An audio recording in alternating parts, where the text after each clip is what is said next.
Hello everyone, welcome back to a new video.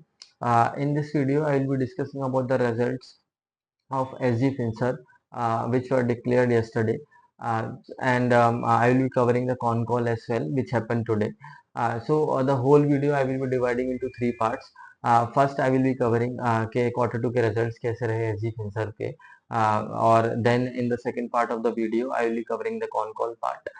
कि management ने क्या क्या बातें करी कॉन कॉल में, what were the questions that were put up to them and what was their response. And मैं ये भी देखूंगा कि जो मैनेजमेंट ने स्टार्टिंग ऑफ द ईयर में जो गाइडेंस दी थी अपनी फॉर FY26 एंड FY27, उसमें मैनेजमेंट ने कैसा किया है। And in the third part I will be talking about the valuation deal कैसी लगती है ओवरऑल अगर हम एसजी फिनसर्व की देखें तो। टू स्टार्ट विद अगर हमें ना कंपनी का देखें क्वार्टर टू रिजल्ट्स के बारे में, तो ओवरऑल क्वार्टर ऑन क्वार्टर काफी अच्छा ग्रोथ रहा है कंपनी का। अगर हम नेट इनकम के भी देखें तो 12% से नेट इनकम का ग्रोथ था, पैट 16% से ग्रो किया है। ये मैं क्वार्टर ऑन क्वार्टर की बात कर रहा हूँ। ईयर ऑन ईयर भी अगर हम देखें तो बहुत अच्छे नंबर्स लगते हैं। पैट में 58% की ग्रोथ है। अगर हम बाकी नंबर्स में भी देखें तो कंपनी ने बहुत अच्छा परफॉर्म किया है। बट अब इसमें क्या है कि हम ईयर ऑन ईयर कंपेयर नहीं कर सकते हैं कंपनी की, क्योंकि लास्ट टाइम इन पे कुछ रेगुलेशंस लगाए गए थे because of some violations they had done, जिसकी वजह से न्यू लोन्स को है ना डिस्पर्स नहीं कर पा रहे थे, जिसकी वजह से इनकी लोन बुक जो थी रिड्यूस होकर 800 तक आ गई थी। And from there they have again built up their loan book. जो कंपनी है वो बहुत ही छोटी नई कंपनी है, 2.5 साल ही हुए हैं अभी। तो in the starting they did some violations because of which जो इन पे मैंडेट लगाए गए थे, आप नए न्यू लोन को डिस्पर्स नहीं कर सकते, अब तक ये सारे इश्यूज को आप रिजॉल्व नहीं कर लेते हैं, जिसकी वजह से इनकी लोन बुक काफी कम हो गई थी last year and second quarter उन इश्यूज की वजह से। तभी year on year is not comparable, but quarter on quarter भी अगर हम नंबर देखें कंपनी के तो वो काफी अच्छे हैं। 16% growth in PAT is no less. तो ये थे रिजल्ट्स के बारे में जो काफी अच्छे रहते हैं, काफी अच्छे हैं कंपनी के। अगर हम ओवरऑल अभी नेक्स्ट आए कॉन कॉल के बारे में, तो मैनेजमेंट ने क्या क्या इन्फॉर्मेशन है, तो मैनेजमेंट सबसे पहले आके जो बोला, वो ये बोला कि जो हम पूरे ईयर का पैट जो हम एक्सपेक्ट कर रहे हैं वो 120 टू 125 करोड़ का एक्सपेक्ट कर रहे हैं फॉर FY26।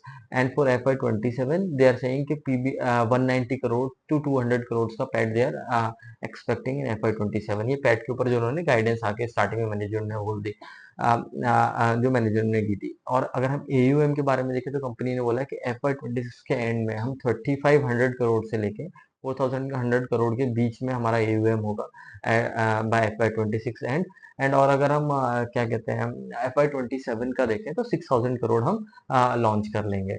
एक और अच्छी अपडेट कंपनी ने ये भी दी थी कि उन्होंने नए एंकर्स को भी ऑन बोर्ड किया है in quarter two. Tata Motors and M&M इनके न्यू एंकर्स हैं, and they are saying they have a complete plan ready के बाय FY27 एंड 6000 करोड़ का AUM कैसे इनको बिल्डअप करना है। तो ये अच्छे अपडेट्स भी दिए कंपनी ने। बट सबसे बड़ा इंपॉर्टेंट क्वेश्चन जो अच्छा, इन्होंने दो चीज और बोली थी, इन कॉस्ट ऑफ फंड्स जो है वो भी क्वार्टर ऑन क्वार्टर इंप्रूव होता जाएगा। एस यू कैन सी के अभी RBI ने रेट कट्स किए हैं, उन सब का इम्पैक्ट आता जाएगा इनके ऊपर भी। एंड कॉस्ट टू इनकम जो भी होगा कंपनी का वो भी इंप्रूव करता जाएगा, ऑपरेशनल एफिशिएंसी भी आती जाएगी, और इन्होंने 50 BPS का improvement they will see by 27 end. So ये मेन इंपॉर्टेंट अपडेट्स थी जो कंपनी ने दी थी। अगर हम ओवरऑल देखें तो जो कंपनी जो FY20 अब देखे जो अभी बोल रहे हैं, ये इनके गाइडेंस के कंपैरिजन में इन्होंने कैसा अगर कुछ चेंज हुआ है क्या नहीं। तो FY26 के स्टार्टिंग में जो कंपनी आई थी उन्होंने बोला था कि हम जो फुल ईयर FY26 में हम 150 टू 160 करोड़ का पैट करेंगे, कंपनी ने बोला था। तो अभी हम उसके पर्सपेक्टिव में देखें, गाइडेंस जो दी थी उससे अब ये बोले 120 टू 125 करोड़ का पैट करेंगे। तो एनालिस्ट ने सबसे क्वेश्चंस पूछे कि भाई आप अपनी गाइडेंस को why are you reducing it. तो इन्होंने ये बोला कि जो मैक्रोज हैं उनमें जो हमारे कंट्री के अभी जो MSMEs में जितनी डिमांड उतनी एक्सपेक्ट करी जा रही थी उतनी आ नहीं रही है, स्लो है इकोनॉमी, स्लोनेस है थोड़ा इकोनॉमी में, जो इनके एंकर इन्वेस्टर्स हैं, तो जिसकी वजह से वो परकुलेट हो रही है, एंड देन उतनी डिमांड नहीं आ रही है इनकी, they are also facing a slow down because of which they are reducing the guidance of the PAT. And दूसरा रीजन ये भी था, एक और चीज थी कि यील्ड जो है इनका इस क्वार्टर में वो 11.4% हो गया था, 12.4% जो लास्ट क्वार्टर में था। उसका रीजन ये बोला था कि इन्होंने दो नए एंकर इन्वेस्टर जो टाटा मोटर्स हैं और M&M है उनको ऑन बोर्ड किया था, और strategically they have reduce there yield in the loans they are giving to the vendors of those companies to capture more and more market share. So that was the reason of reduction in the yield in quarter 2. हाँ, सो guidance के perspective हमने देखा कि 150 to 160 से 150 to 125 crore का guidance इन्होंने कर दिया है। FY26 का जो इन्होंने गाइडेंस दिया है वो 190 टू 200 करोड़ का, जो पहले भी इतना ही था 6000 करोड़ का AUM है, वो उतना ही इन्होंने मेंटेन करके रखा है। और अगर हम देखें तो ये गाइडेंस के पर्सपेक्टिव में था, एंड कंपनी ने सिचुएशन के बारे में कैसे भी बोला है। तो इन्होंने एक चीज और ये बार बार जब एनालिस्ट ने इनसे पूछा कि भाई any upside that you can see, तो इन्होंने बोला ये कंजर्वेटिव लेवल पर गाइडेंस है जो हम 120 टू 125 करोड़ का बोल रहे हैं, जो आज की सिनेरियो मार्केट सिनेरियो है उसके बेसिस पर है, जो इतना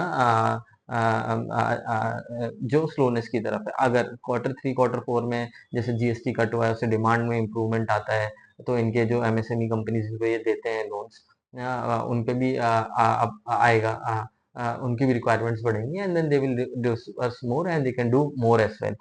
जो 3500 करोड़ बोल रहे हैं instead of 4000 crore for FY26, they can move towards 4000 crore as well. So ये सारा सिनेरियो है। तो अभी तक कंपनी ने, अगर हम H1 कंपेयर करें तो 53 करोड़ का पैट अराउंड कर रखा है, इनको close to 80 crore 70 to 70 crore का पैट और करना पड़ेगा to reach the target of 120 125 crore का। तो ये रहा कॉन कॉल के बारे में और उनकी गाइडेंस के परस्पेक्टिव में कंपनी कैसे स्टैंड करती है। अब इसके कंपनी के वैल्यूएशन के परस्पेक्टिव में अगर हम आए, तो अगर ओवरऑल देखें तो कंपनी का मार्केट कैप जो है वो 2000 करोड़ के आसपास है, और कंपनी बोली 120 टू 125 करोड़ का पैट ये करेंगे। तो अगर हम देखें तो 17 से 18 का पीई कंपनी का आता है। अगर पी बाई बी भी देखें, प्राइस टू बुक वैल्यू भी देखें कंपनी का, वो 2 से कम है अभी। और इनका जो ROA है अगर वो देखें 4.5% है। तो ओवरऑल अगर आप देखोगे तो डील काफी सही लगती है, क्योंकि कंपनी का पी 17 टू 18 है और पी बाई बी 2 ही है, और ROA अगर 4% प्लस है, तो कंपनी इजिली 3 के P by price to book value reach कर सकती है। तो रीरेटिंग अपॉर्चुनिटी भी है, और ईपीएस ग्रोथ के टर्म्स में भी देखें तो कंपनी क्या कहते हैं, अगर ओवरऑल पैट ग्रोथ का भी देखें तो 50% प्लस पैट ग्रोथ है कंपनी का। तो पैग भी देखें रेशियो तो काफी लो आएगा कंपनी का। सो ओवरऑल डील काफी अच्छी लगती है, लुक्रेटिव लगती है, but as told in the starting of the video, बहुत ही नई कंपनी है, अभी 2.5 साल भी हुए हैं। तो we will have to wait and see and track quarter on quarter. ये कंपनी जो गाइडेंस दी है उसको दोबारा तो नहीं चेंज कर रही है बेसिकली, कि एग्जीक्यूट कर पा रहे नहीं कर पा रहे हैं, क्योंकि मैनेजमेंट ने अभी 10 to 15% quarter on quarter growth का गाइडेंस अभी बोला है। अगर उससे 120 टू 125 करोड़ कंपनी जो पहुंच तो जाएगी, but you will have to track कि क्वार्टर 3 कैसा रहता है। तो आप अभी स्मॉल पोजीशन बिल्ड कर सकते हैं कंपनी में, एंड देन गोइंग फॉरवर्ड अगर क्वार्टर 3 में भी गाइडेंस जो इन्होंने दिया उसके ट्रैक पे रहती है, तो आप और डिलीवर भी वैसे ही करती है कंपनी, तो you can again further build position. क्योंकि देखो स्कोप देखे कंपनी के लिए, तो स्कोप बहुत है इंडिया में, 5 से 6 करोड़ एसएमई हैं, और कंपनी के पास ज्यादातर टाटा मोटर्स, M&M और अपोलो, APL अपोलो जैसे ग्रुप से कंपनी आती है। तो बैकिंग भी बहुत अच्छी है कंपनी के पास, कनेक्ट्स भी बहुत अच्छे हैं to grow their business. So in terms of scope, there is no limit as such for the company. Only part that would be important is execution and the governance that the company have. So ये रहा company के बारे में। और एक question ये भी था कि ना CEO CFO और ऑडिटर, इंटरनल ऑडिटर कंपनी तीनों ने एक साथ रिजाइन कर दिया। तो उसमें कंपनी ने बोला कि they have a good smooth transition plan in place, so no need to worry. और जो नए CEO ज्वाइन कर रहे हैं विनय गुप्ता, वो संजय गुप्ता जो APL अपोलो को इन्होंने इतना बड़ा बनाया है, उसके उन्हीं के भाई हैं, and he is also director in APL Apollo. So it looks like जो APL अपोलो है वो बहुत स्कोप देख रही है कंपनी में एसजी फिनसर्व में, and they are now placing their trusted resource to at the helm to take the company forward. So all this was about SG Finserv. If you have any questions or comments, please do let me know. Thanks for watching this video.